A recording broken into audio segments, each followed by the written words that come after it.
Hydrosalpinx क्या चीज़ है? ये एक मेडिकल टर्म है।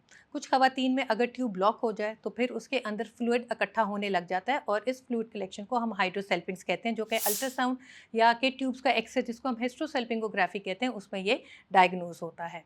इसकी क्या रीजंस है? जो मोस्ट कॉमन रीज़न है वो पेल्विक इन्फेक्शन है। कोई भी इन्फेक्शन से ट्यूब ब्लॉक हो सकती है और उस इन्फेक्शन की वजह से ये सूजने लग जाती है।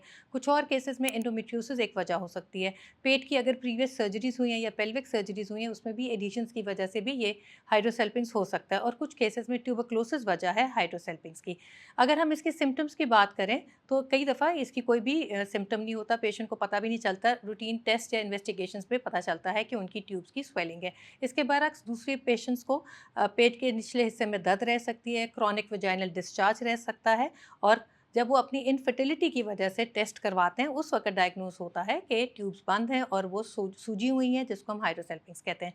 ट्रीटमेंट की बात करें तो यूजली एंटीबायोटिक कोर्स दिया जाता है और वो ख़वातीन जिनमें ये कोई भी प्रॉब्लम नहीं कर रहा और वो प्रेगनेंसी के भी ख्वाहिशमंद नहीं है, यूजली एंटीबायोटिक कोर्स ही काफ़ी होता है। इसके बरअक्स वो ख़वातीन जो कि प्रेगनेंसी प्लान करना चाहते हैं और उनकी अगर एक ट्यूब हाइड्रोसेल्पिंग्स है और दूसरी ट्यूब नॉर्मल है, तो कई दफ़ा देखा गया है कि इस हाइड्रोसेल्पिंग्स की वजह से वो कंसीव नहीं कर पाते। उस केसेस में हमें ये हाइड्रोसेल्पिंग्स सर्जिकली निकालना पड़ता है।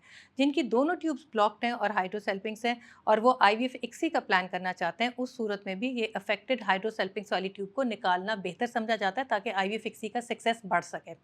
वो ख़वातीन जिनको हाइड्रोसेल्पिंग्स की प्रेजेंस में पेन बार बार होती रहती है पेट के निचले हिस्से में, बेशक वो प्रेगनेंसी प्लान करना चाह रहे हैं या नहीं करना चाह रहे, उस सूरत में भी सर्जरी से इसको निकाल देने को बेहतर समझा जाता है।